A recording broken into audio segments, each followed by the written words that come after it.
a mí, Doc, y bueno, y otro compañero. Perfecto.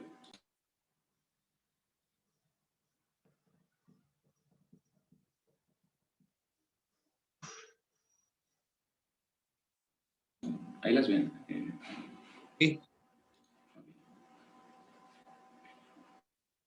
Bueno, pues nosotros vamos a exponer lo que es fractura del pie. Y pues para empezar vamos a hacer un pequeño, un breve resumen de las estructuras óseas del pie. Y bueno, tenemos que tener en cuenta que el pie va a estar conformado por los huesos del tarso, por los huesos del metatarso y los huesos de las falanges. Bueno, bien las falanges. El tarso va a estar conformado por 7 huesos, que son el calcáneo, como podemos ver acá, el astrágalo, el navicular, el cuboides, y por 3 huesos, que son los cuneiformes. Los metatarsianos son 5, como podemos ver acá, y estos van a tener una base, un cuerpo y una cabeza. Cabe destacar que en la cabeza, en la parte plantar de la cabeza del primer metatarsiano vamos a tener 2 pequeños huesecitos que son los huesos sesamoideos tanto medial como lateral. Bien, vamos a tener en cuanto a las falanges, a 14 falanges, porque recordemos que en el primer dedo únicamente tenemos 2 falanges. En general podemos dividir el pie en 3 porciones, que es el retropié, conformado por el calcáneo y el astrágalo, por el mediopié, conformado por los 5 huesecitos restantes del tarso, y el antepié, conformado por lo que son pues, los metatarsos y las falanges. Bueno, en esta otra vista, en esta vista medial, podemos observar a más detalle lo que es el astrágalo, y vemos que tiene 3 porciones, una cabeza, un cuello y un cuerpo. Esto es importante porque de acuerdo a esto se van a clasificar las fracturas, y también podemos observar de una manera más clara lo que es el navicular y el cuneiforme medial. Se me pasó a decirles, bueno, estos cuneiformes se van a nombrar de acuerdo a su ubicación, siendo así que el más medial es el cuneiforme medial y se ubica inmediatamente posterior al primer metatarsiano. El cuneiforme intermedio se va a encontrar inmediatamente posterior al segundo metatarsiano y el cuneiforme lateral pues al tercer metatarsiano. Bueno, y pues en esta vista lateral podemos apreciar de manera más clara lo que es el calcáneo, así como el cuboides y la parte lateral de lo que es el quinto metatarsiano y las falanges del quinto dedo. Bueno, y pues aquí tenemos una proyección lateral para irnos familiarizando con las proyecciones radiográficas de un pie normal, y pues podemos ver aquí al calcáneo y superiormente vemos al astrágalo. Anteriormente a este podemos observar al navicular, y bueno, aquí también se puede apreciar lo que es el cuneiforme. Los metatarsianos quizás no se logran apreciar también en esta proyección, ni los falanges porque se sobreponen, pero como se ven en otras proyecciones se pueden apreciar de manera más clara, como lo es en esta, una proyección dorsoplantar o anteroposterior, en la que podemos ver de manera muy clara lo que son cada uno de los metatarsianos, así como las falanges. En esta quizás no se alcanzan a ver tanto los huesos del tarso, perdón, pero bueno, en esta otra proyección, en esta proyección oblicua, podemos ver de manera muy clara lo que son la porción, la cara plantar de los huesos, tanto de las falanges como del metatarso, así como de los huesos del tarso.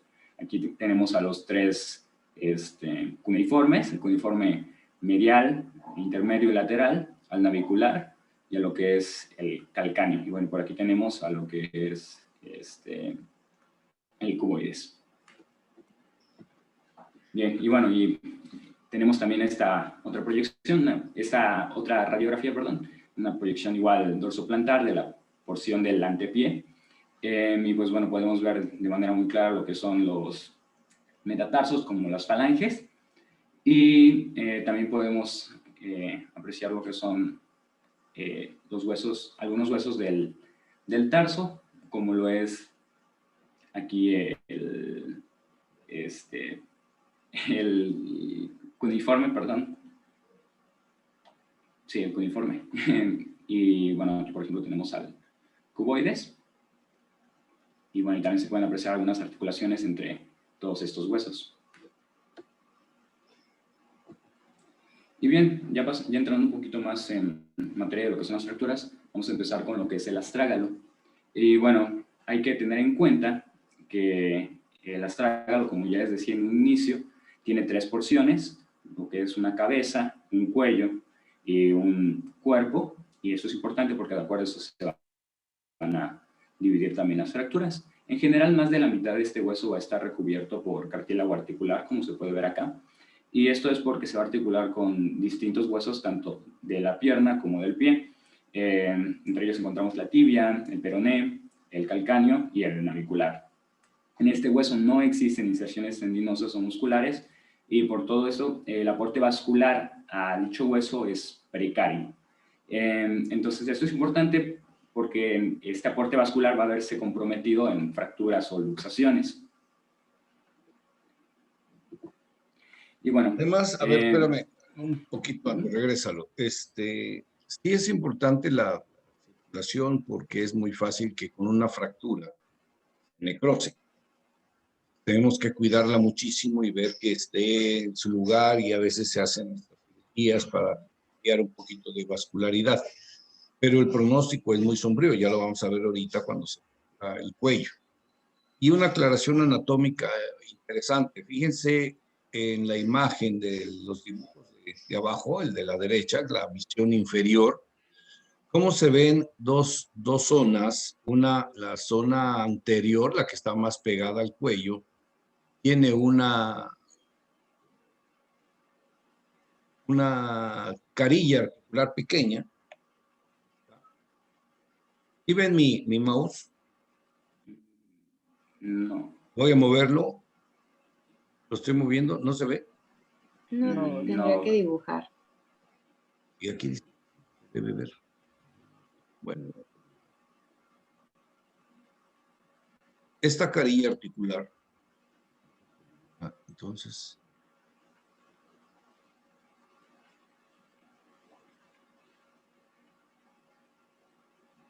Esta es la que va aquí en la radiografía, esta zona.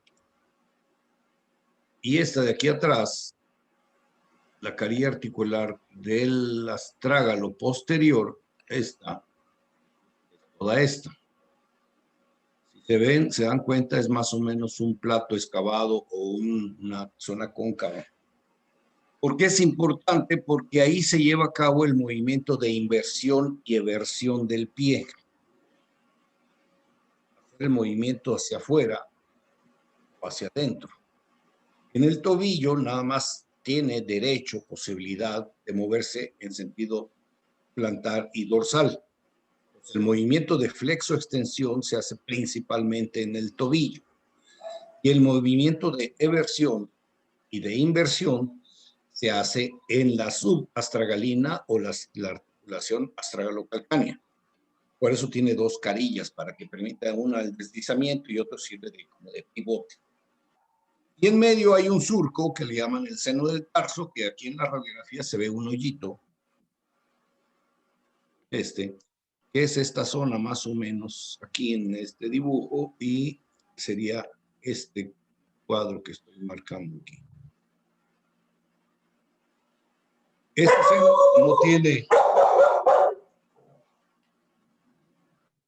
no tiene superficie articular y sirve para que a nosotros cuando tenemos que hacer cirugías metemos cuñas o metemos algún implante para corregir las deformidades en valgo, que ya la vamos a ver posteriormente. Y la otra es la carilla articular del peroné y de la tibia en su condición. Esta imagen no hay la que vimos anteriormente con Fania. Mira, ya, que estaba más estrecho adelante que atrás y eso permite que el pie deslice mejor en flexo-extensión cuando hacemos el movimiento de. El otro huesito que quería aclarar, generalmente le llamamos escafoides, ustedes lo llaman navicular, está bien, pero también se llama escafoides, para que no los lleven al baile y sepan de qué están hablando. Y muchos documentos hablan de las cuñas, los cuneiformes, como primera, segunda y tercera cuña. Todavía hay mucha documentación así. Entonces, el cuneiforme interno es la primera cuña, el mediano es la segunda y el más lateral es la tercera cuña. También se puede encontrar así, primera, segunda y tercera. Bueno, ahora sí, síguele, por favor, Emanuel. Sí. Ok. Bueno, entonces pasamos ya a lo que es como tal la fractura del astragal. Y pues estas son las segundas más frecuentes en el tarso, solamente después de las de calcáneo. En general, se van a dividir, como ya les he repetido varias veces, de acuerdo a su localización anatómica, en fracturas de cabeza, de cuello y de cuerpo, siendo las más frecuentes y también más relevantes las de cuello, siendo alrededor del 50% de las fracturas que se producen en este hueso. En cuanto a las del cuerpo, son alrededor del 40%, y de la cabeza pues son bastante raras y infrecuentes, siendo únicamente del 5 al 10% del total de las fracturas que se producen. También tenemos fracturas osteocondrales y apofisiarias, como vamos a ver más adelante. Bueno, los mecanismos por los cuales se producen las fracturas son variados, pero en general podemos mencionar al menos tres, que puede ser fracturado por una flexión dorsal forzada, también por el choque del astrágalo contra el malleolo medial debido a la, sería eversión más que supinación del pie, o lo que sería básicamente una torcedura, mencionaba la bibliografía, y el impacto directo a este hueso. Y bueno, el astrágalo va a formar parte de distintas articulaciones, como ya mencioné anteriormente, como lo es con el peroné y con la tibia, formando la articulación del tobillo, la subastragal linda con lo que es el calcáneo y la articulación mediotarsial con el navicular o escafoides, como ya mencionaba el doctor. Bueno, pasando ya propiamente a lo que son las fracturas del cuello del astrágalo. Sí. Pero un momentito, así como está, ese dibujito está excelente. Pásalo. Es donde dice dorsiflexión, sí, ese está bien, hermano. Esta fractura es muy frecuente que pase cuando una persona cae de muy alto y pega en el borde de una banqueta y su pie hace una dorsiflexión muy forzada. Sucede relativamente de manera frecuente al ir manejando y meter el pie en el freno porque ya hay un choque inminente. El pie se queda ahí y por la inercia del impacto, el pie hace una dorsiflexión muy forzada y ahí se fractura el tobillo, perdón, el cuello del astrágalo. La misma, el mismo borde de la meseta tibial, o no meseta, sino el extremo distal de la tibia, provoca una lesión ahí porque pellizca el astrágalo, la tibia que termina aquí, pellizca el cuello del astrágalo que está aquí. Entonces, rompe el cuellito por dorsiflexión. Puede incluso pasar desapercibida al momento porque pues, por el accidente tan intenso también tiene fractura de rótula porque tocó contra el tablero, o tiene fracturas de parrilla costal por el impacto contra el volante, si no llevaba cinturón. Si llevaba cinturón y el impacto fue suficientemente fuerte, también tiene fractura de clavícula izquierda con fractura de parrilla costal derecha, que es fracturas en trayecto del cinturón, si es muy intenso, también una fricción o una compresión en las crestas ilíacas, donde está el cinturón, la parte horizontal de la banda del cinturón, hace un impacto. O sea, si vas, o sea, 120 hacia San Cristóbal y el carro de adelante se para de súbito, 120 metros por hora va tu cuerpo también y se detiene súbitamente y pues, paga las consecuencias. Entonces, una fractura muy común es esa, o el paciente brinque de alto, no sé, 2, 3 metros, y no se da cuenta que pisas su antepié en una banqueta o en una piedra o algo que está escondido y su pie hace dorsiflexión. Es muy común, por eso se los quiero aclarar para que tomen en cuenta cuando vean el caso. Bueno, síguele, Emanuel. Bueno, entonces tenemos que estas fracturas de cuello, como ya se mencionaba, se van a producir principalmente por traumatismos en flexión dorsal forzada, en las que el cuello va a impactar con el borde anterior de la extremidad distal de la tibia, como ya nos mencionaba el doctor. Estas fracturas también se conocen como fracturas del aviador, porque en la Primera y Segunda Guerra Mundial sucedían mucho en los pilotos que al tener que hacer aterrizajes forzados, al mantener los pies en una posición de dorsiflexión, el impacto causaba este tipo de fracturas y se puede extrapolar actualmente, como ya decía el doctor, de igual manera, a lo que son accidentes de tráfico, que al mantener los pies sobre el embrague o sobre el freno, ocasionan estas fracturas en el cuello del astrágalo. Bueno, vamos a tener una clasificación en estas fracturas, que es la clasificación de Hawkins. Y en cuanto a la tipo 1, básicamente es una fractura vertical que no está desplazada y por lo mismo va a tener muy poco riesgo de tener necrosis avascular. Esto va a ser menor del 10%.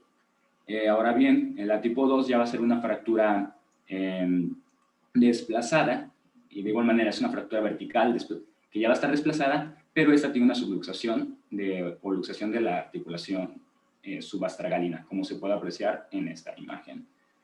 En cuanto a las fracturas tipo 3, estas también son fracturas desplazadas, que además de tener una luxación de lo que es la articulación subastragalina, también tiene una luxación de la articulación tibioastragalina. Esto causa que el cuerpo del astrágalo, en esta imagen no se mira tanto, pero en la siguiente se mira un poquito mejor, como ya vamos a apreciar. Pero bueno, el cuerpo del astrágalo se va a desplazar en sentido posteromedial y esto va a causar que quede atrapado en la parte posterior de la mortaja tibioastragalina. Y bueno, por el mismo tipo de lesión, tiene mucho riesgo de necrosis avascular, por lo que se debe de realizar una reducción abierta de urgencia para aliviar la compresión de la piel, de las estructuras también neurovasculares y para minimizar el riesgo que ya les dije de osteonecrosis. Bueno, y finalmente las tipo 4, que son básicamente una tipo 3 más una luxación de lo que es la cabeza del astrágalo, es decir, de la articulación astrágalo-escafoidea o astrágalo-navicular. Y bueno, por el tipo de lesión, esta tiene un riesgo asegurado de necrosis avascular.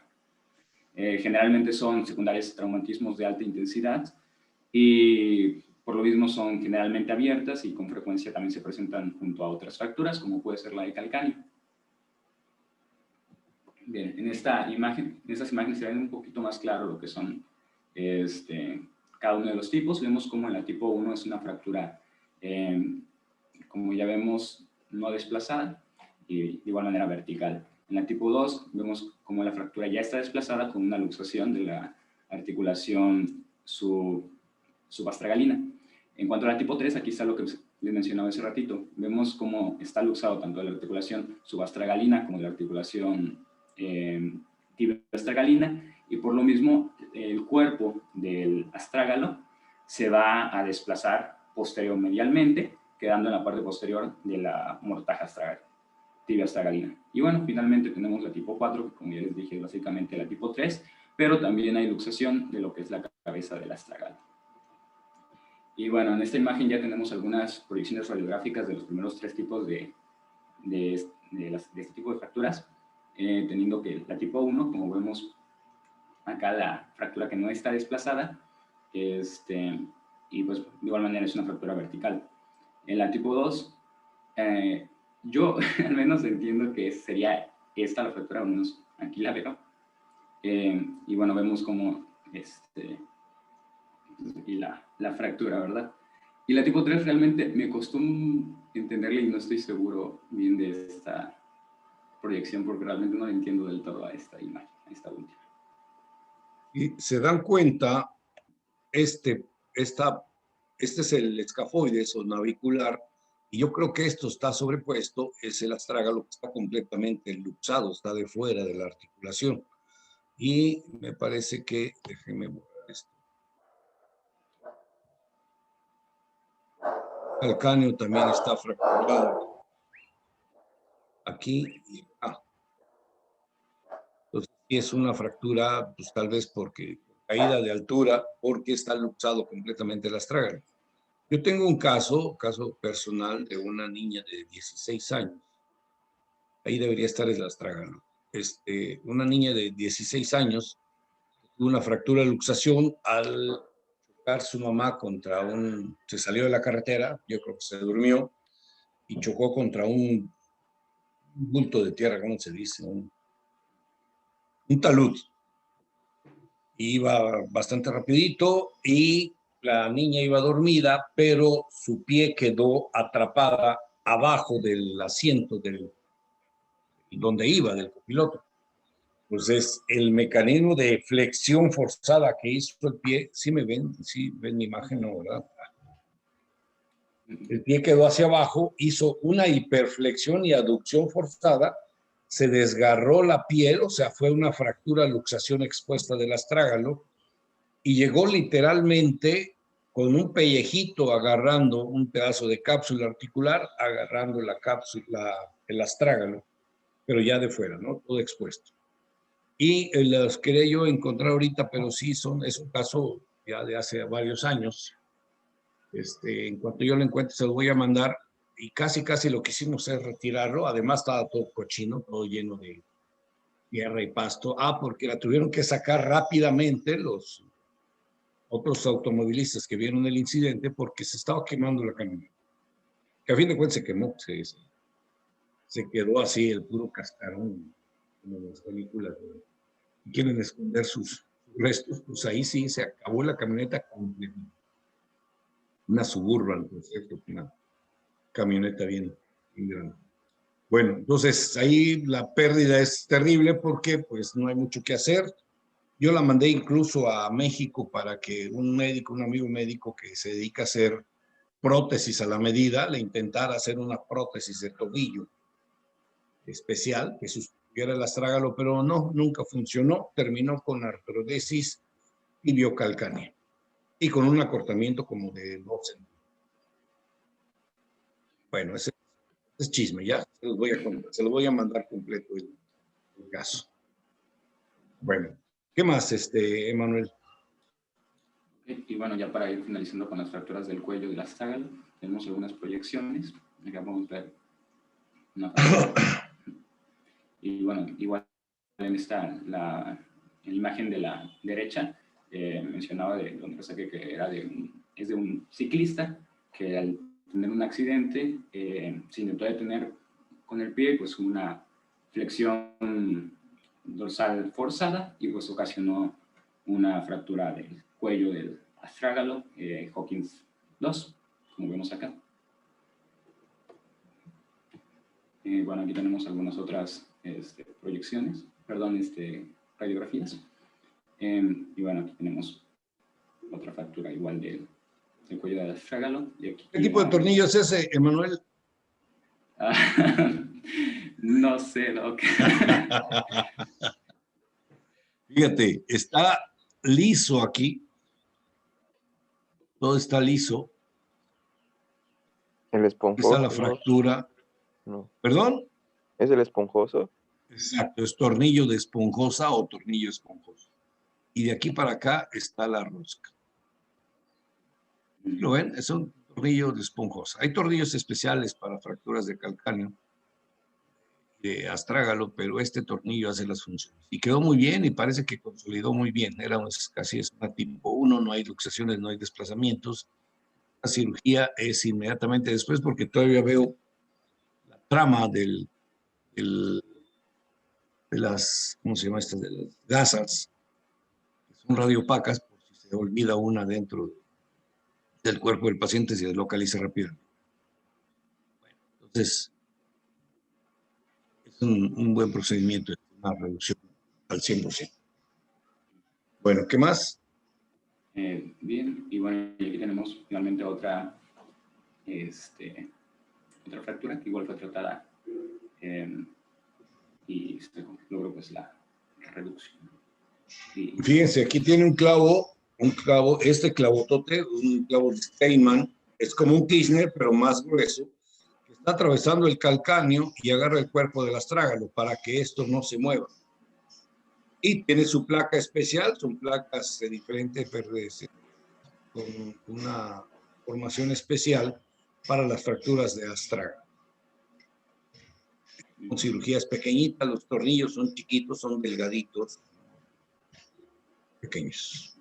Son interesantes esas, el pronóstico es delicado, casi malo, pero sí hay que intentar hacer estos procedimientos. Bueno, ¿qué más, Manuel? entonces vamos a usar con las que son... Esa nos la brincamos, Emanuel. Esa nos la brincamos, la del cuerpo. Bien, y bueno, de la cabeza igual no encontré mucha información, nada más decía que eran muy poco comunes y difíciles de visualizar, Sí. Por lo que a veces se llegaban a pasar desapercibidas, pero por lo general se producían por dorsiflexión brusca, después de que el pie está en una flexión plantar completa, por las fuerzas de compresión sobre la cabeza del astrágalo. Bien. Bueno, ya pasando a lo que es la clínica, en general el paciente va a manifestar dolor, equimosis, tumefacción en las regiones dorsal y medial del pie. En general no hay signos característicos y la clínica es bastante inespecífica, por lo que a veces mencionaba la ecografía que se solía confundir o infradiagnosticar o bien confundir con lo que son algunos esguinces.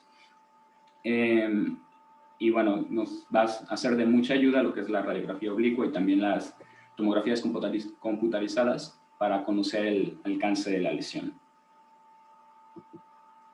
Y bueno, vamos a tener distintas complicaciones en este tipo de fracturas, siendo las más relevantes la necrosis aséptica por interrupción del riesgo sanguíneo, como ya les había mencionado antes, principalmente en lo que son las fracturas del cuello del astrágalo. También mencionaba que era bastante común que se diera la no unión en este tipo de fracturas. Y bueno, tenemos otro tipo de complicaciones como son la necrosis de la piel, o bien osteoartritis de lo que son las articulaciones subastragalina o astragalunnavicular, y que en algunos casos pueda ser necesario retirar posteriormente lo que son fragmentos osteocondrales no reconocidos. En cuanto a la necrosis avascular, nos mencionaba que existe un signo, que es el signo de Hawkins. Es un signo radiológico que nos va a brindar un buen pronóstico, ya que básicamente este signo que vemos en esta porción, que sería una osteopenia parchada, apreciable, como se mencionaba, básicamente nos indica que se está preservando la vascularización del cuerpo del astrágalo. Generalmente se aparece de 6 a 8 semanas tras la lesión y pues como ya les había dicho, es un signo de buen pronóstico que básicamente nos ayuda a descartar la presencia de osteonecrosis. Y bueno, en cuanto al tratamiento, como lo es en otras fracturas, va a depender si estas fracturas son no desplazadas o desplazadas para saber el manejo que le vamos a dar. En cuanto a las fracturas no desplazadas, estas se pueden tratar de una manera conservadora, con lo que es un botín enyesado durante al menos 6 a 8 semanas, y pues al paciente no se le va a permitir el apoyo de ese pie durante las primeras 3 semanas al menos. Y bueno, voy a aclarar algo de eso. De la marcha se deja hasta 2 meses sin caminar. El paciente sí mantiene inmóvil su pie, quieto, sin apoyar. 3 semanas se me hace muy poquito porque la carga es directamente sobre el hueso y el movimiento también. Entonces se le da más o menos 6 semanas con una bota de yeso inmóvil todo el tiempo y después ya se usa esa bota que les menciono, la bota ortopédica, para que pueda hacer carga sin movimiento del tobillo. También aplica aquí eso de evitar que se mueva la articulación tibioastragalina y eso mantiene el pie todavía fijo, aún haciendo un poco de carga. Pero 3 semanas, híjole, es muy, muy poquito para una fractura del astrágalo, que nuestro miedo mayor es que se necrose. Y le damos más tiempo de reposo, que organice o que se integre esa fractura y pues valorar el signo de Hawkins. Si está presente, pues ya continuamos con la posibilidad de uso. Y si las desplazadas, si se dan cuenta, dice ahí, se efectuará con tornillos. Lo menos que queremos hacer es exponer la zona fracturaria, entonces vemos al paciente a cirugía y ya que está reducida la fractura por visión indirecta, o sea, sin abrir el foco fracturario, te mete un tornillo o un clavillo primero y luego un tornillo para estabilizar la fractura. Pueden ser tornillos canulados, eso lo facilita mucho porque metes clavillos de Kirchner, algo muy delgadito, y si no está bien, pues lo sacas y lo vuelves a meter y así, hasta que haces una buena reducción y ya metes el tornillo correspondiente. Ya ese es bronca del traumatólogo. ¿Qué más? Bueno, como ya mencionaba el doctor, en las desplazadas pues se va a proceder con reducción anatómica y osteosíntesis, y pues la osteosíntesis será con tornillos, como ya mencionaba el doctor. Y bueno, de mi parte es todo. Esto le, ¿Ya acabaste? de mi parte sí, esto le toca a otra compañera. Qué chido. ¿Y cómo a Hani así le dejaron todas las fracturas de meseta tibial, todo el tobillo, todo el peroné, toda la tibia? Qué gacho. Quéjate, Jania, quéjate. Bueno, ¿quién sigue entonces con fracturas de calcáneo? Doc, yo tengo una pregunta. Pensé que te ibas a quejar. No, leí que se podía hacer en fracturas osteocondrales lo que era un legrado simple o un legrado asociado con un injerto, pero no Así. entendí qué era eso. Esas fracturas son más bien zonas de necrosis del cartílago, como que se infarta un pedazo, una esquinita. Le decimos esquinita porque es muy frecuente que en la imagen anteroposterior pásenme una imagen AP de tobillo, por ahí tendrán alguna. Esa, ahí, esa. Se hacen lesiones en estas esquinas, aquí. Y esto se necrosa, se carcome, se reabsorbe. Entonces, lo que se ofrece al paciente es decir, para que no quede ese huesito necrosado suelto ahí, lo quitamos.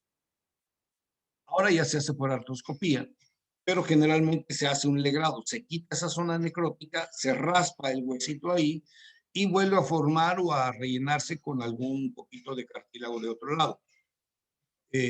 No da muy buenos resultados, generalmente con tratamiento, sin tratamiento, y a pesar del tratamiento les va bien.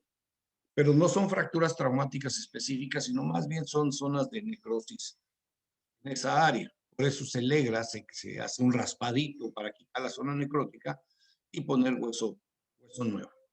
Eso es lo que hacen estas lesiones osteocondrales. También puede ser del lado medial, es menos frecuente en esta zona. A veces sí son muy amplias, o sea, ocupan toda la corredera del hueso, pero generalmente son zonas pequeñitas de, no sé, medio centímetro de diámetro, y es suficiente para quitarlo así como les digo, ¿no? Hacer un legradito. Doctor. ¿Alguien más? Esta bota no suple en ningún caso al yeso, doctor. O sea, de que en lugar de poner yeso desde un principio se ponga la bota. No. Sí puede ser, pero no se indica porque el paciente luego es bien mañoso, se lo quita para bañarse, se lo quita para dormir, ya la caliente y se lo quita un rato en su casa, y eso hace que el pie se esté moviendo.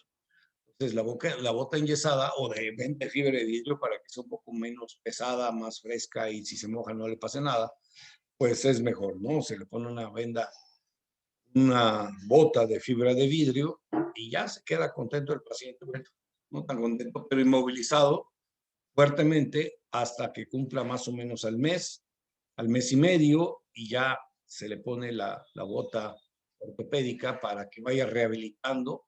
Y después de los 2 meses y medio, tal vez 3 meses, ya se le ponga a caminar normalmente.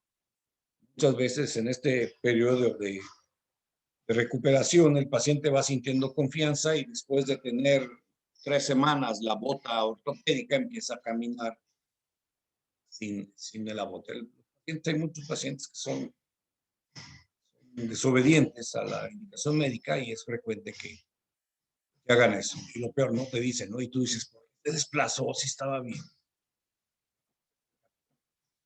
Y el paciente se queda calladito y pues, te echa la culpa. ¿No? Usted me puso la bota y ya leí que debió haber sido un gesto. Son terribles los pacientes. Bueno, ¿qué más? Entonces no se sustituye, sí hay que ponerle una bota de yeso o de fibra de vidrio y después ya se pone la bota. ¿Qué más? ¿Alguien más?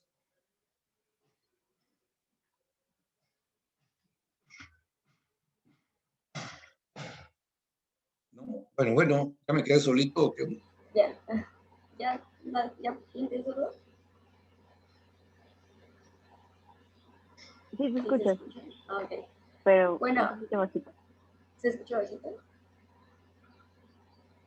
¿Quién eres? Yo, Jessica. Jessica. Bueno, vale, Jessica.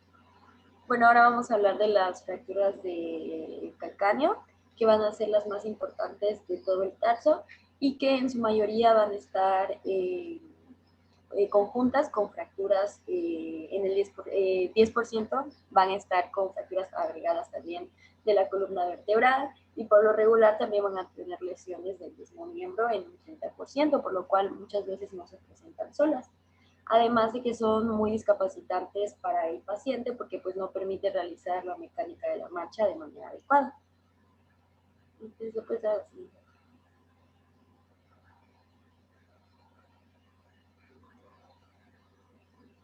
Bueno, la mayoría, vamos a dividir a las fracturas del calcáneo en su mayoría en dos tipos. Vamos a tener las fracturas intraarticulares en un 75% y a las fracturas extraarticulares en un 25%, siendo estas últimas las que tienen el mejor pronóstico, tienen un periodo de recuperación más rápido y a menudo la reducción es satisfactoria.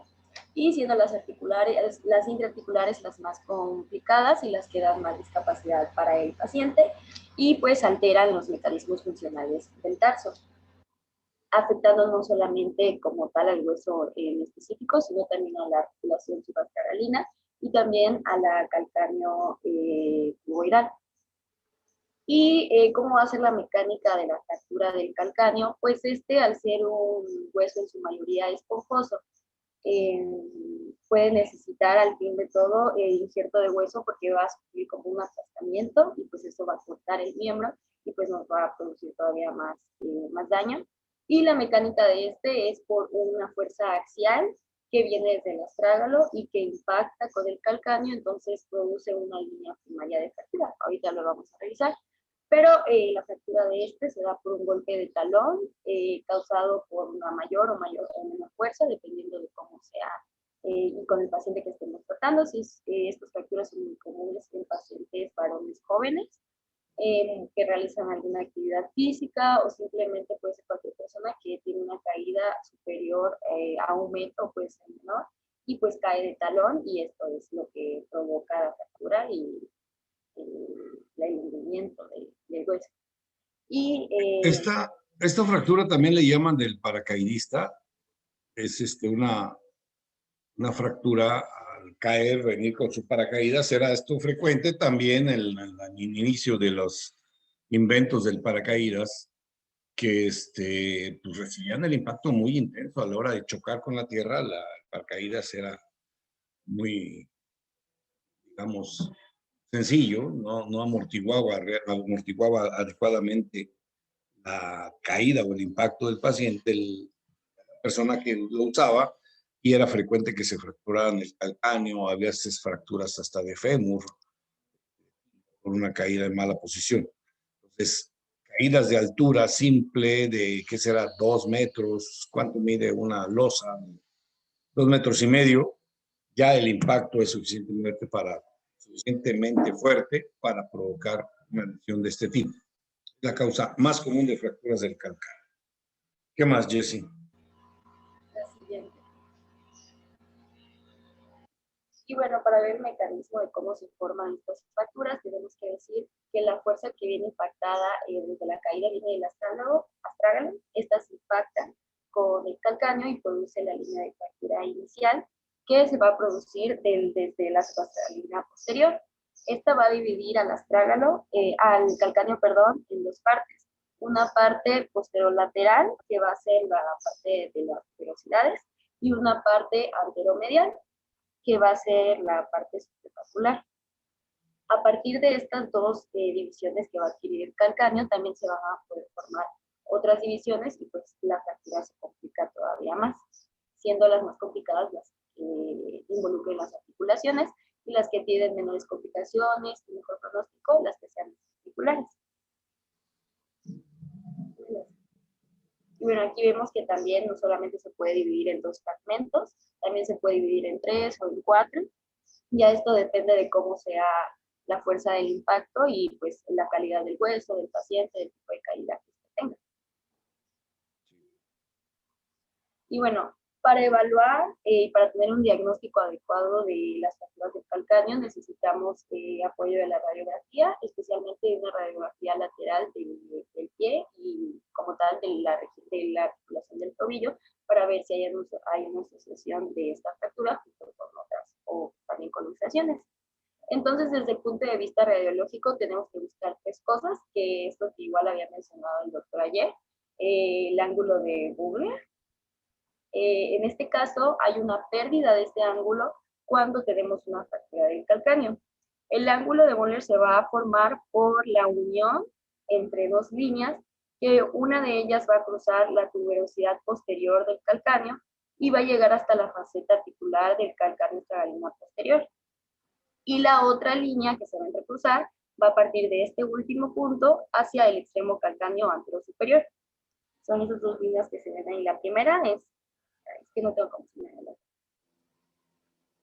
Pero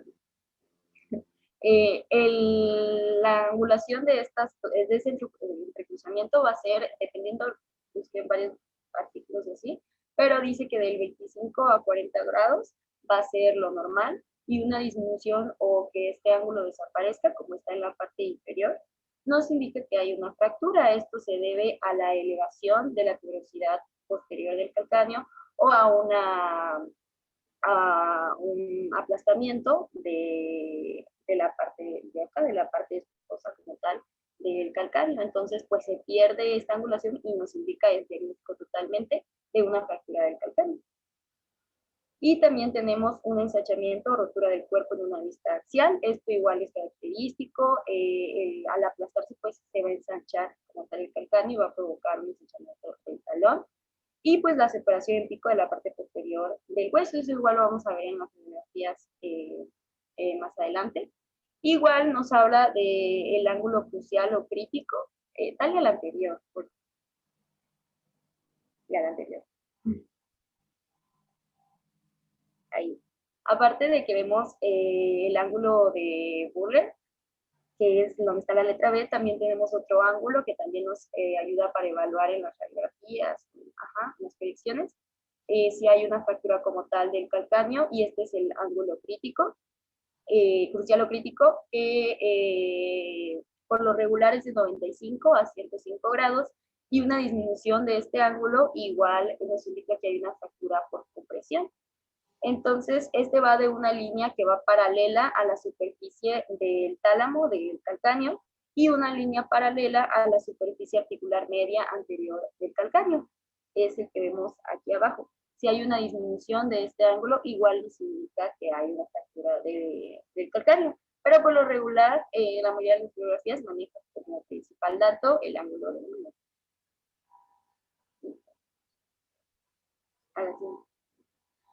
Y bueno, igual aquí tenemos los tipos de fractura del calcáneo en son unos dibujos. Más adelante vamos a ver más radiografías.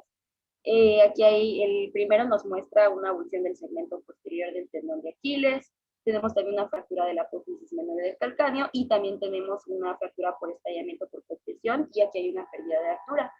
En estas, pues igual el tratamiento, el manejo va a ser más complicado, se pierde, hay un hundimiento, el paciente en realidad no puede apoyar para nada el talón para iniciar la mecánica de la marcha. Entonces, pues es muy importante tratar a estas fracturas del pie exquisito, porque pues en realidad van a causarle mucha discapacidad al paciente. Y bueno, clínicamente podemos evaluarlo con una equimosis, una herradura que vamos a tener en la parte del talón, vamos a tener edema, pues vamos a tener hinchazón como tal, y el paciente no va a tener discapacidad funcional para realizar la marcha. Igual aquí tenemos unas radiografías que muestran, la primera dice que hay una pérdida en el ángulo de Bugler, sería el ángulo, Fíjense, a ver, doctorcita, aquí esta es la imagen de la derecha, esta. Lo que se desplazó es el calcáneo hacia arriba, muy probablemente por el tendón que va aquí. Hizo una fractura por tracción o abulsión. Pero aquí el ángulo de Böhler no se pierde tanto porque esta condición está bastante pareja. Esto es, la parte de carga que es aquí y la parte de palanca que es todo esto se mantiene íntegro. Ahí no hay tanto problema en lo que se refiere al ángulo de Böhler. Sí hay problema porque tiene una fractura avulsión de la parte posterior. Pero fíjense en esta cómo se hace, pues el calcáneo se ve como mecedora. En vez de tener una protrusión aquí y luego otra que se va acá, esto está invertido, está angulado hacia abajo. Quiere decir que todo esto está aplastado, completamente destruido. Entonces ahí sí se invirtió completamente el ángulo de Böhler.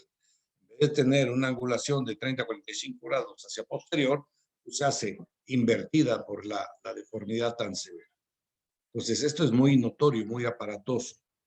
Ahora, hay otra condición muy importante en estas fracturas que ahorita de seguro nos va a decir Jesse, en las complicaciones o efectos secundarios o colaterales de una fractura por calcáneo de caídas de altura.